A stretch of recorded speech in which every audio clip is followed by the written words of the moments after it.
Vete de aquí, mamá. Mis suegros están por llegar, y tus manos sucias de tierra arruinarán mi reputación. El grito de Mateo cortó el aire de la sala como un cuchillo afilado. Su voz, cargada de una extraña mezcla de asco y pánico, resonó contra las paredes de mármol pulido de la mansión. Frente a él, una silueta pequeña y encorvada permanecía inmóvil. Era el cuerpo de una anciana. Su rostro estaba surcado por profundas arrugas que contaban la historia de décadas de trabajo bajo el sol abrasador del campo. Tenía las manos hinchadas, con los nudillos deformados por el reumatismo y las uñas oscurecidas por la tierra del huerto que había cultivado con esmero para traerle un regalo a su único hijo. Mateo no miró sus ojos cansados, solo miró las sandalias de goma gastadas de la mujer, que dejaban una pequeña mancha de agua y barro sobre la alfombra importada de seda persa. Por Dios, mira lo que has hecho. Esa alfombra vale más que todo tu pueblo junto, exclamó él, tomándola bruscamente del brazo cubierto por una vieja chaqueta de lana deshilachada. Elena, la madre, no se resistió. No hubo una sola palabra de queja en sus labios secos. El dolor no se manifestó en forma de grito, sino en el temblor casi imperceptible de sus hombros. Sus dedos flojos soltaron una pequeña bolsa de tela rústica que llevaba consigo. Al caer al suelo, la bolsa se abrió, dejando rodar 3 manzanas silvestres, pequeñas y golpeadas, que había recogido del viejo árbol del patio de su infancia. Mateo pisó una de las manzanas, sin darse cuenta, mientras empujaba a la anciana hacia la puerta trasera, la que daba al área de servicio, y finalmente al jardín trasero. Salgas de ahí hasta que ellos se vayan. Hay una vieja cabaña de herramientas al fondo del terreno. Quédate allí. No quiero que mi esposa ni sus padres vean que vengo de una estirpe de campesinos miserables, sentenció él, abriendo la pesada puerta de madera. Un viento helado entró de golpe, arrastrando las primeras gotas de una tormenta inminente. El cielo se había teñido de un gris plomizo, casi negro. Elena dio un paso atrás, saliendo al porche de piedra fría. El frío de la noche comenzó a colarse de inmediato a través de sus ropas delgadas. Mateo, antes de cerrar la puerta, la miró una última vez. No había piedad en sus ojos, solo la fría determinación de un hombre que había vendido su alma al estatus social. El pestillo de la cerradura de bronce crujió al cerrarse con un sonido definitivo, un eco metálico que sepultó 30 años de sacrificios maternos en el olvido. Elena se quedó de pie en el umbral exterior. El agua comenzó a caer con furia, empapando su cabello canoso que llevaba recogido en un moño desprolijo. Las gotas gruesas golpeaban su rostro, mezclándose con las lágrimas silenciosas que finalmente brotaron de sus ojos nublados. Miró la puerta cerrada. Recordó las noches que pasó en vela en aquella humilde casa de adobe, cosiendo ropa ajena a la luz de una vela parpadeante para pagar los libros universitarios de Mateo. Recordó cómo sus propias manos sangraban por el frío del invierno mientras lavaba sábanas en el río. Todo para que su hijo tuviera un traje limpio el día de su graduación.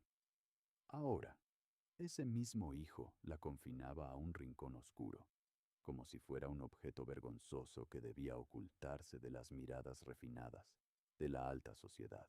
Con pasos lentos y torpes, Elena comenzó a caminar por el sendero de piedra que conducía al fondo del jardín. El viento soplaba con tanta fuerza que amenazaba con derribar su cuerpo debilitado. A lo lejos, las luces de la mansión se encendieron por completo, brillando con una opulencia artificial que contrastaba con la oscuridad absoluta que la envolvía a ella. Llegó a la cabaña de herramientas. Era un lugar pequeño, construido con tablas de madera vieja que dejaban filtrar el viento por las rendijas. El suelo era de cemento rústico, cubierto de polvo, telarañas y herramientas oxidadas. En una esquina, Había unos sacos de arpillera vacíos.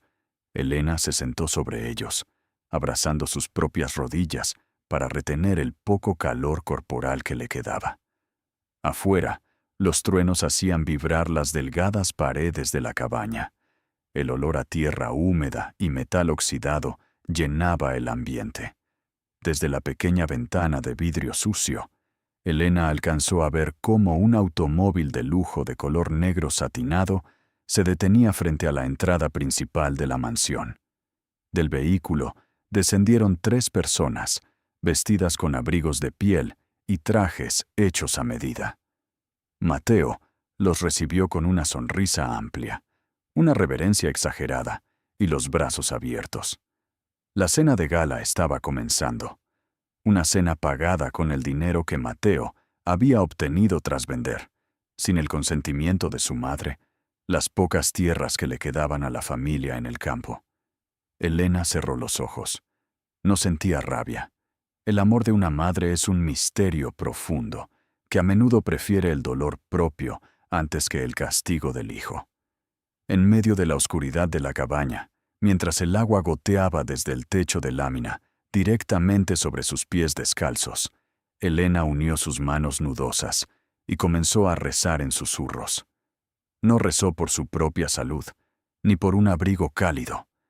Rezó por el alma de Mateo, porque sabía, con la sabiduría ancestral de quienes viven pegados a la tierra, que el universo nunca deja una deuda sin cobrar. El eco de las risas refinadas de la mansión viajaba a través del viento, mezclándose con el sonido del agua cayendo sobre la lona.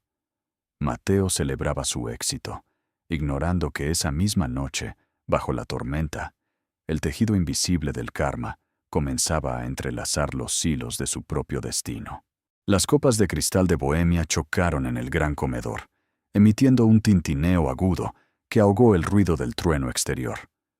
Mateo sonreía con una sumisión ensayada, mientras servía más vino francés en la copa de su suegro, el magnate inmobiliario Arturo Valencia. Sofía, su esposa, mantenía la espalda recta, adornada con un collar de perlas que brillaba bajo la lámpara de araña que colgaba del techo abovedado. «Este lugar es magnífico, Mateo. Realmente has sabido adaptarte a nuestro nivel social», comentó la suegra, tirando una servilleta de lino sobre la mesa tras probar un bocado de caviar. Mateo sintió un escalofrío que no provenía del aire acondicionado de la mansión, sino de la culpa que intentaba enterrar en el fondo de su estómago. A menos de 50 metros de allí, cruzando el césped perfectamente podado, que ahora se ahogaba bajo el diluvio, su madre estaba sentada sobre costales de arpillera. Elena soplaba sus manos entumecidas, tratando de calentar los dedos rígidos por el frío que se filtraba a través de las maderas agrietadas de la cabaña de herramientas. El olor a óxido y a tierra mojada penetraba en sus pulmones con cada respiración, provocándole una tos seca que el amanecer no trajo calidez a la mansión, sino una luz grisácea que exponía la frialdad de sus grandes muros de piedra. Sofía caminaba por el pasillo principal, sosteniendo una taza de porcelana china, cuando sus ojos se detuvieron en la puerta trasera que daba al jardín. Un par de huellas secas de barro, pequeñas y deformes, manchaban el piso de porcelanato italiano que había sido pulido apenas el día anterior. «Mateo, ven aquí de inmediato», gritó ella, con una voz aguda que rompió el silencio de la mañana. Mateo apareció abotonándose los puños de una camisa de seda blanca, con el rostro cansado por la falta de sueño y el peso de la culpa. «Mira esto. Es una total inmundicia. Te dije que limpiaras los rastros de esa criatura que estuvo merodeando anoche», dijo Sofía, señalando el suelo con el dedo lleno de anillos de diamantes. Mateo miró las huellas y supo al instante que eran los pasos de su madre, las marcas de las sandalias rotas de la mujer que lo había cargado en su vientre. «Lo siento, mi amor. Los empleados no se dieron cuenta. Mandaré a cambiar toda esa sección si es necesario», respondió él, tragándose la poca dignidad que le quedaba para evitar una discusión con la hija del dueño de la corporación. En ese mismo instante, Arturo Valencia, el suegro, entraba al comedor leyendo un informe financiero en su tableta electrónica de última generación. Mateo, deja de preocuparte por el lodo y concéntrate en los contratos de la zona norte. Si cierras ese trato hoy, la vicepresidencia de la empresa será tuya, sentenció el anciano magnate, sin levantar la vista. Las palabras de su suegro funcionaron como un bálsamo para la conciencia herida de Mateo, borrando el remordimiento y encendiendo de nuevo el fuego de la ambición. Mientras tanto, en el fondo del jardín, el frío de la madrugada había despertado a Elena mucho antes de que saliera el sol. Sus articulaciones estaban tan rígidas que le tomó varios minutos ponerse de pie, apoyándose contra las frías herramientas de metal de la cabaña. Miró a través de la ventana sucia y vio el movimiento dentro de la gran cocina, donde los cocineros preparaban un desayuno extravagante para su hijo. Elena sonrió con una tristeza infinita, comprendiendo que su presencia en ese lugar era una tormenta que amenazaba el cielo perfecto que Mateo había construido. Buscó en su vieja bolsa de tela un trozo de papel arrugado y un lápiz de madera gastado que guardaba para anotar las cuentas de la venta de sus hortalizas.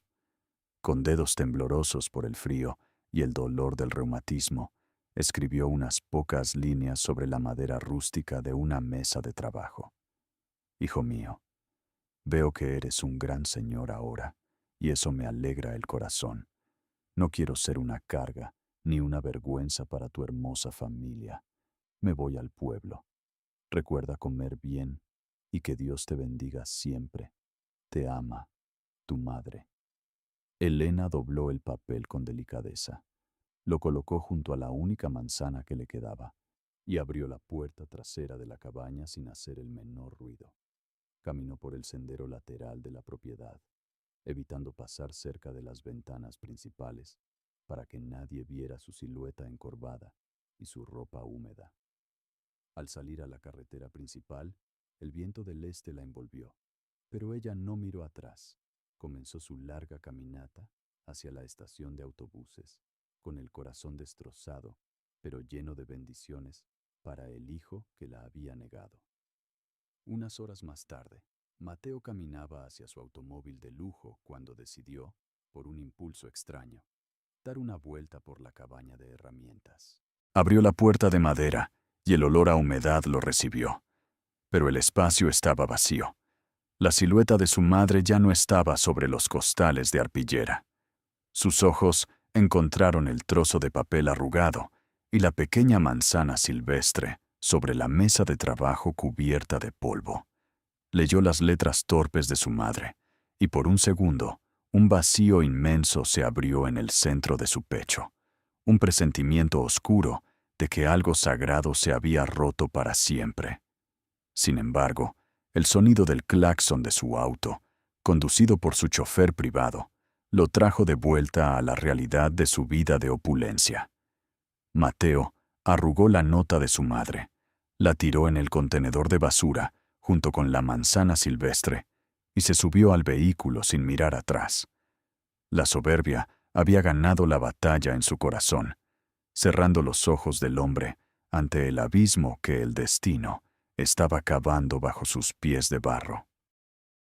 El tiempo es un juez silencioso que camina sin hacer ruido, pero cuyas pisadas dejan huellas profundas en la tierra y en el alma.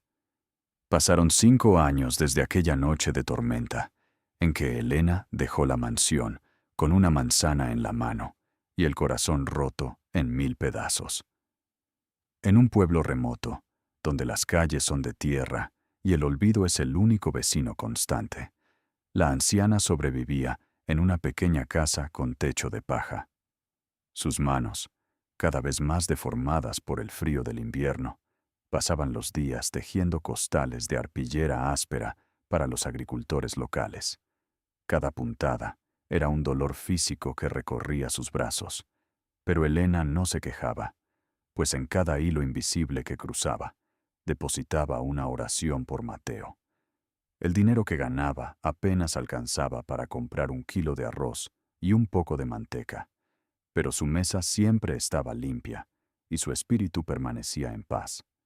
Mientras tanto, en la capital, Mateo había alcanzado la cima del imperio inmobiliario de su suegro, convirtiéndose en el éxito construido sobre el dolor ajeno Lanumot Tuathap Ka Truok Songdu, Vengoai Longlai, Nong Mong Nenjan Muk Rong Tu Ben Trong.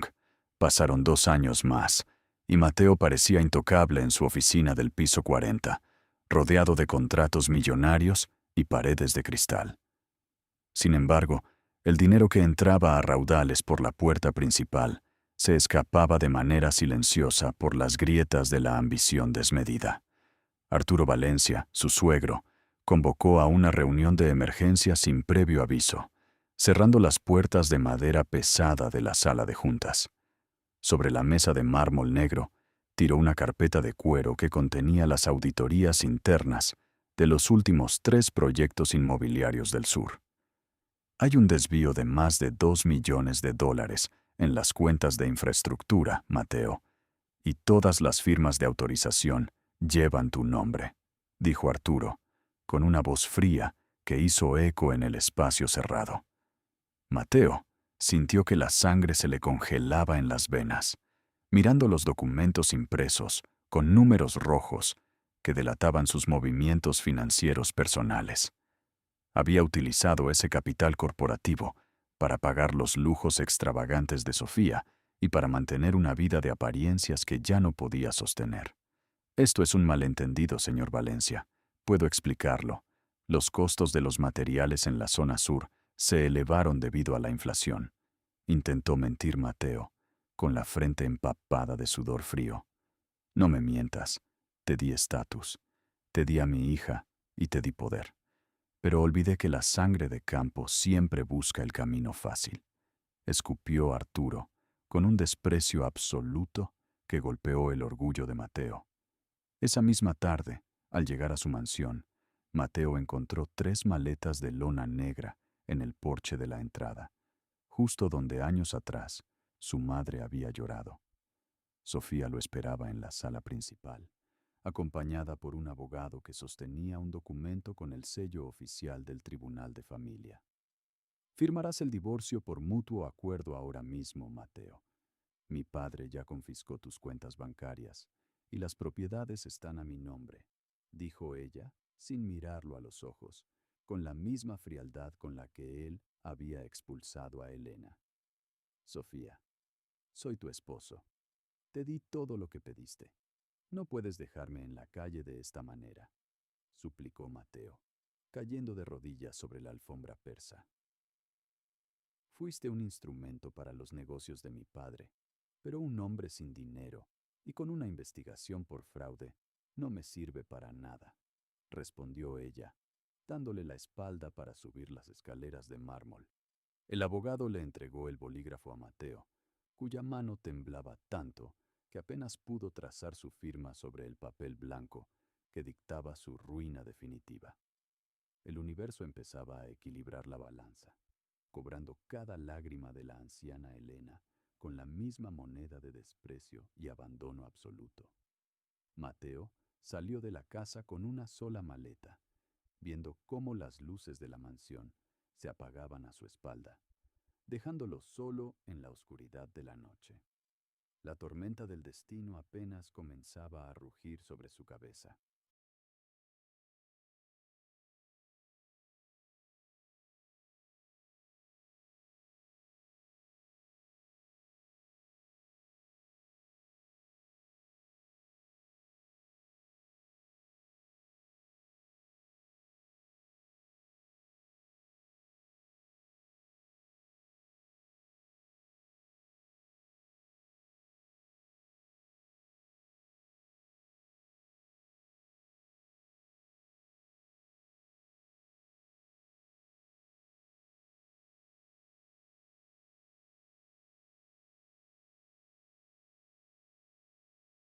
El Tribunal de Justicia Civil estaba frío, y el olor a papel viejo y desinfectante barato inundaba el pasillo donde Mateo esperaba la sentencia. Arturo Valencia ni siquiera se presentó. Envió a su bufet de abogados corporativos, con trajes grises e informes financieros, que sellaron el destino de Mateo en menos de una hora. El juez golpeó el mazo de madera con un sonido seco que resonó en los oídos de Mateo, como el trueno de aquella noche de tormenta de su madre.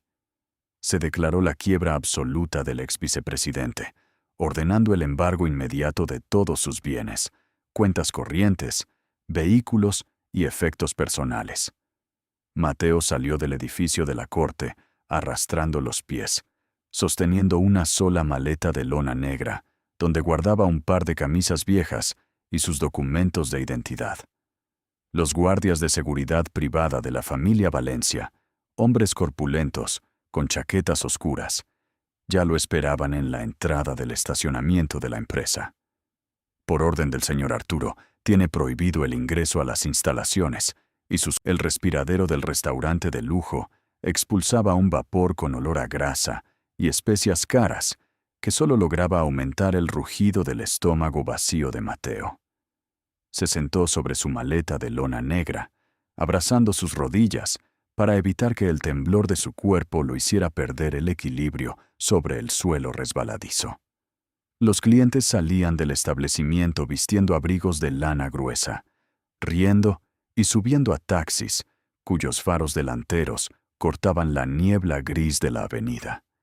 Mateo estiró la mano hacia un hombre que vestía un abrigo idéntico al que él había arrugado en su armario la semana pasada. «Por favor, una moneda. Solo necesito algo de comer. Lo perdí todo», suplicó Mateo, con una voz ronca que apenas se escuchaba por encima del ruido del tráfico. El hombre ni siquiera lo miró. Aceleró el paso y murmuró algo sobre la incomodidad de los vagabundos que arruinaban la estética de la zona comercial. Mateo retiró la mano, sintiendo que el frío del asfalto penetraba a través de las suelas rotas de sus zapatos de cuero, congelándole los dedos. Se miró en el reflejo de un charco de agua sucia, acumulada junto a un contenedor de basura de metal oxidado. El hombre del reflejo tenía el rostro pálido, los ojos hundidos por el insomnio, y la barba crecida de varios días, cubierta de hollín y polvo de la calle. Ya no quedaba nada del vicepresidente corporativo, que humillaba a los empleados. El espejo del destino le devolvía la imagen de la miseria absoluta. Recordó el rostro de Elena cuando la empujó bajo la lluvia. Recordó cómo sus manos rústicas temblaban mientras sostenía las manzanas silvestres.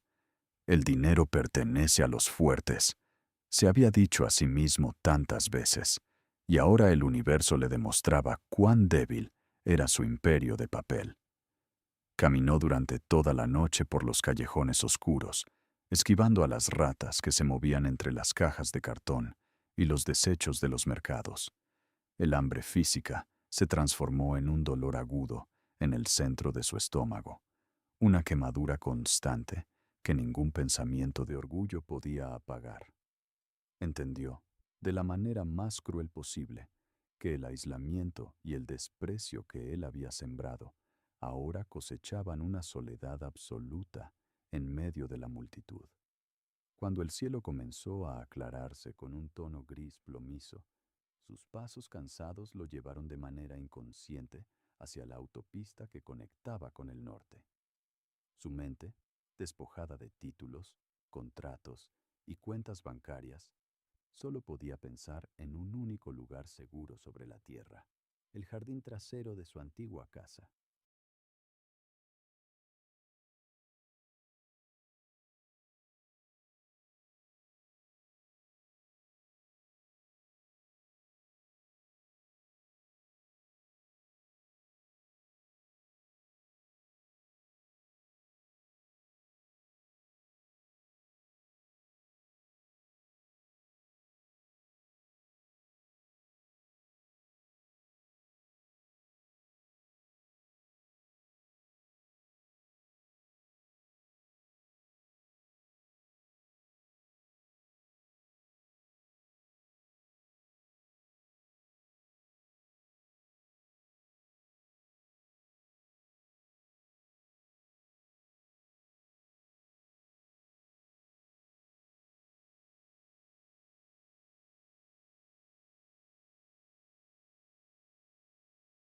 Los pies de Mateo se movían con la inercia de un animal herido que busca el único rincón de la tierra donde alguna vez conoció la seguridad absoluta. Caminó durante 2 días enteros por la orilla de la carretera nacional, cubierto por una vieja manta de lana gris que un camionero le había tirado desde la cabina por pura piedad. El hambre ya no era un rugido agudo en su estómago, sino un vacío sordo que le nublaba la vista y le hacía ver sombras distantes entre los árboles de la llanura. Cuando el sol comenzó a ocultarse detrás de las colinas secas del norte, Mateo reconoció el perfil de los viejos muros de piedra de la que una vez fue su gran mansión. El lugar estaba irreconocible, rodeado por un gran candado de hierro oxidado y cintas plásticas amarillas del Tribunal Judicial que declaraban el embargo definitivo de la propiedad. El jardín que Sofía exigía mantener perfecto ahora estaba cubierto por una maleza densa y alta que se tragaba los senderos de mármol y las fuentes de agua secas. Mateo no intentó entrar por la puerta principal. Se arrastró con dificultad a través de una sección rota de la cerca de alambre del costado, rasgando la tela de su camisa vieja.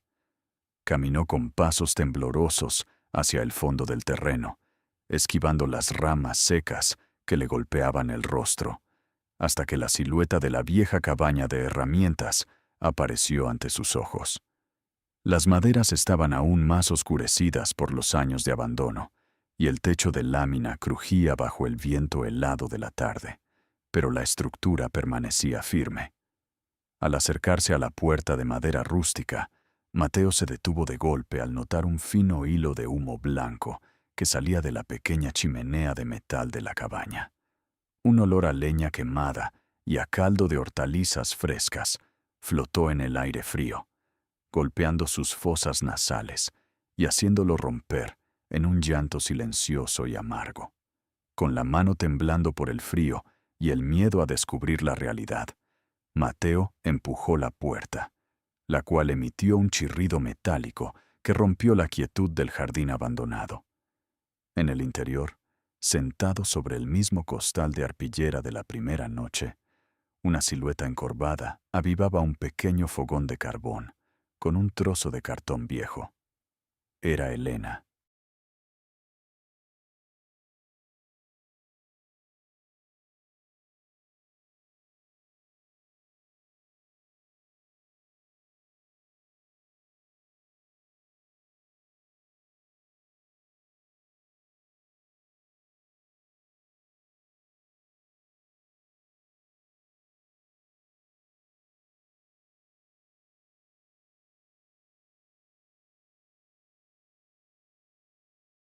Mateo se quedó congelado bajo el marco de la puerta agrietada de la cabaña, sintiendo que las rodillas se le doblaban por el peso acumulado de la culpa y el cansancio físico de su largo viaje.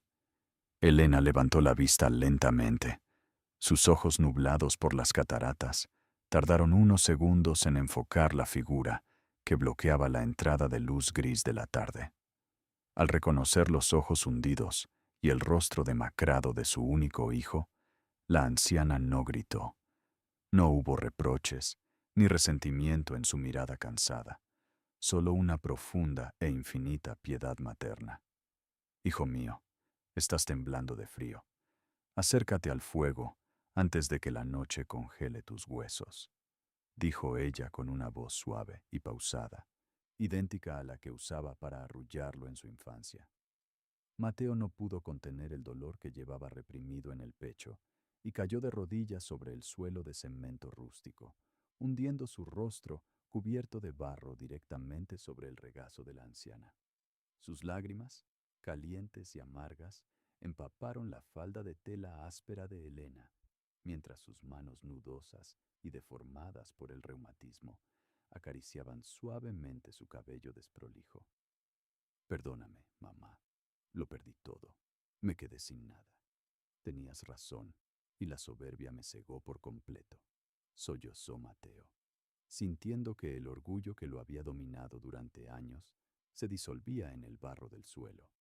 Elena sonrió con ternura, y usando el borde de su viejo pañuelo de lana, Limpió con delicadeza el hollín y las lágrimas que manchaban las mejillas de su hijo. No has perdido nada, Mateo. Solo has regresado al lugar de donde saliste. La tierra siempre espera a que la semilla despierte, sin importar cuántas tormentas hayan pasado sobre ella, respondió la madre en un susurro. Con movimientos torpes pero llenos de amor, Elena tomó una pequeña olla de metal abollada que descansaba sobre las brasas del fogón de carbón y sirvió una porción de arroz blanco frío en un plato de plástico desgastado. Colocó el plato en las manos temblorosas de Mateo y le entregó una cuchara de madera gastada, mirándolo comer con la misma devoción con la que lo observaba cuando era un niño hambriento en el campo. Cada bocado de ese alimento humilde sabía a gloria para Mateo, una riqueza espiritual que ninguna cena de gala en la mansión de mármol había logrado darle jamás a su alma vacía. El karma no lo había destruido para vengarse, sino para despojarlo de las cadenas materiales que le impedían ver el verdadero valor de la vida y el sacrificio de la sangre. Bajo el techo goteante de la cabaña de herramientas, rodeados por la oscuridad de la noche, el hijo pródigo y la madre campesina compartían el milagro de la reconciliación sin necesidad de palabras ostentosas.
Las semanas se convirtieron en meses bajo el cielo infinito del campo, donde el tiempo no se mide por el tic-tac de un reloj de oro, sino por el crecimiento silencioso de las espigas de maíz.